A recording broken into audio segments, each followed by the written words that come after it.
welcome to my channel. Jangan lupa subscribe ya. Apa ini? Tanya seorang wanita saat kekasihnya menyodorkan sebuah amplop kecil padanya. Buka saja, jawab si pria yang saat ini wajahnya terlihat lesu. Si wanita akhirnya menurut, membuka amplop itu. Ada rasa tidak enak, tetapi ia abaikan. Begitu amplop terbuka, mulut wanita itu menganga. Keningnya berkerut, menyeratkan sebuah tanya, apa maksudnya? Flo sayang. Flo? Iya, dia hamil. Lalu? Aku minta maaf, kita harus menunda pernikahan kita dulu.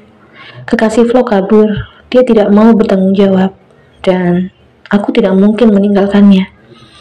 Aku tidak ingin dalam kondisi ini ada rasa iri di antara kalian jika kita menikah. Jadi aku putuskan untuk menunda pernikahan kita, agar aku juga sementara bisa fokus mengurus Flo.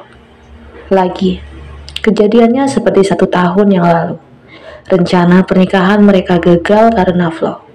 Jika dulu karena depresi, kali ini karena hamil. Kecewa, hati wanita itu sangat kecewa. Namun, setidaknya dia lega, karena hasil tes pack itu bukan hasil dari perbuatan sang kekasih. Namanya Verlin, seorang wanita cantik, bekerja keras dan mandiri. Baginya tidak ada waktu untuk bergantung hidup pada orang lain. Dia yang hanya tinggal berdua bersama sang ibu, keluarga satu-satunya yang ia miliki, membuatnya hanya memiliki satu tujuan hidup, yaitu membahagiakan wanita yang sangat disayanginya itu. Dan salah satu kebahagiaan ibu Verlin adalah melihat sang putri menikah. Namun sayang, sepertinya mereka harus menelan pil pahit kembali. Flo lagi.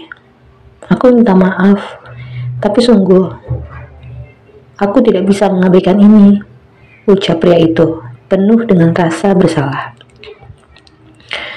Dia adalah Devano, pria yang sudah 3 tahun menjadi kekasih Verlin. Mereka adalah rekan kerja di salah satu cabang bank swasta, di mana Devano menjadi kepala cabang dan Verlin menjadi salah satu teller. Sebagai pimpinan cabang, tanggung jawab Devano cukup banyak. Di antaranya ia harus bisa mempersiapkan, mengusulkan, melakukan negosiasi, merevisi rencana kerja, membina dan mengkoordinasi unit-unit kerja di bawahnya sesuai target yang sudah direncanakan.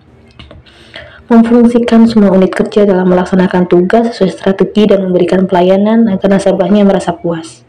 Mengawasi semua pekerjaan bawahannya termasuk Verlin. Juga melaksanakan kegiatan pemasaran dana dan jasa serta kredit dalam rangka memperluas pangsa pasar. Sebagai teller pun tugas Verlin tidak mudah.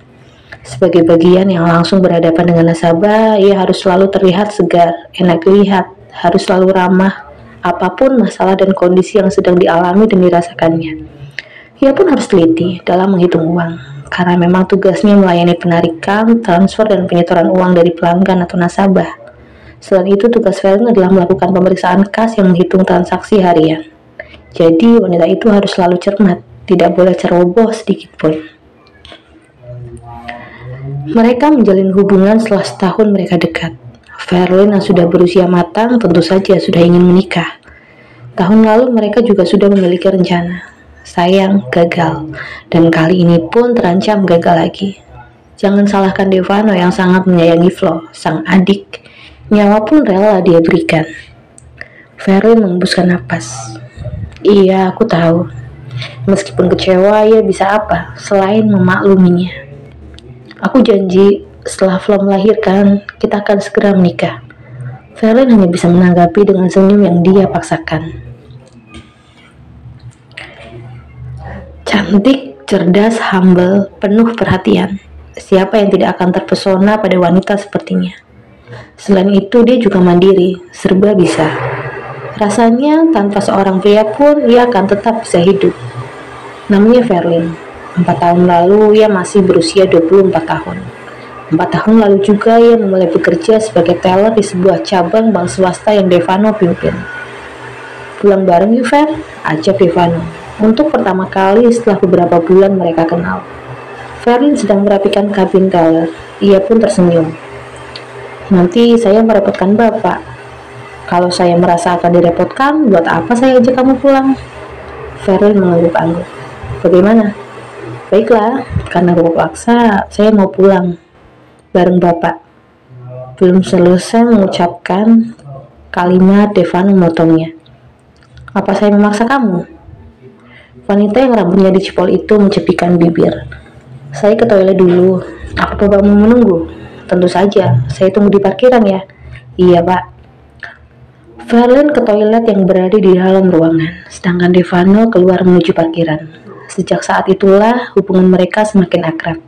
Setiap hari pulang bersama. Verlin yang selalu membawa bekal sendiri pun tidak lupa membawanya juga untuk Devano. Devano yang merupakan seorang kakak yang menjadi pengganti orang tua, tentu saja tidak bisa mengandalkan sang adik untuk menyiapkan segala keperluannya. Itu yang Verlin tahu. Tepat setahun dekat, mereka resmi menjadi sepasang kekasih. Orang yang tidak tahu pasti akan melihat mereka seperti suami istri. Chemistry mereka benar-benar cocok. Mereka terlihat kompak, profesional di jam kerja, romantis saat jam kerja itu berakhir. Verlin juga tidak pernah lupa bahwa dia memiliki calon adik ipar yang juga harus dimengerti dan disayangi.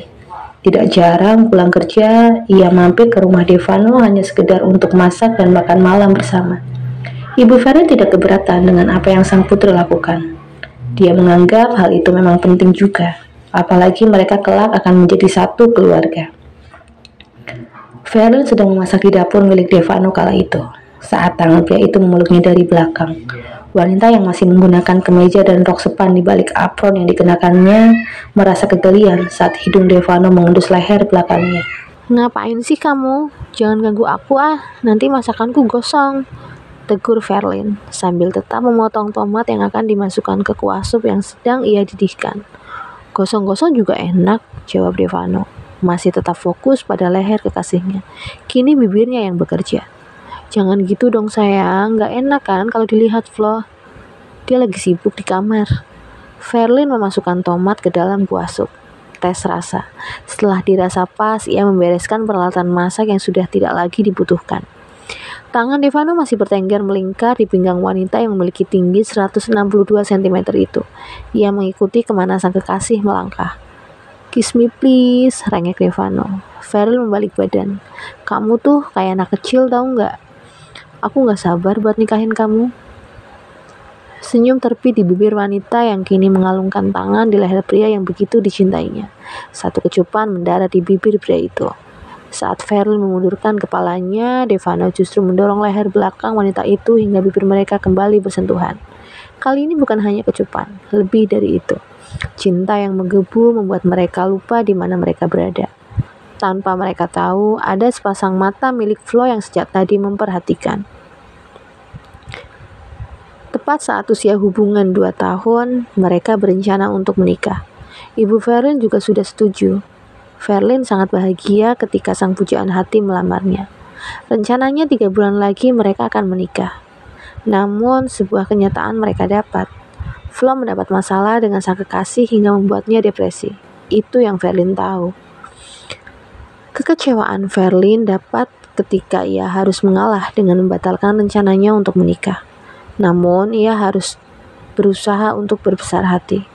Devano adalah kakak Flo satu-satunya, pengganti orang tua mereka yang telah tiada. Wajar jika pria itu harus lebih ekstra dalam mencurahkan kasih sayangnya kepada Flo dan menjadikan Verlin sebagai yang kedua. Maafkan aku ya sayang, ucap Devano penuh sesal dan rasa bersalah. Tentu saja, ia sudah sangat ingin hidup satu rumah bersama wanita yang selama ini sudah seperti istrinya. Hanya saja mereka belum sekalipun berhubungan badan. Namun nyatanya ia tidak bisa mengabaikan sang adik begitu saja. Gak apa-apa, yang kamu lakukan sudah benar. Aku juga sangat menyayangi Flo. Aku sangat mendukung apapun yang kamu lakukan untuk Flo. Lakukanlah yang terbaik. Aku sangat paham betul bagaimana perasaannya. Sudah hal yang wajar kamu sebagai keluarga satu-satunya berada di sisinya saat ini, jawab Verlin, menenangkan prianya. Devano memeluknya, mengecup keningnya begitu dalam. Setitik air mata keluar di sudut mata pria itu. Hanya dia sendiri yang tahu bagaimana perasaan dan hatinya saat ini.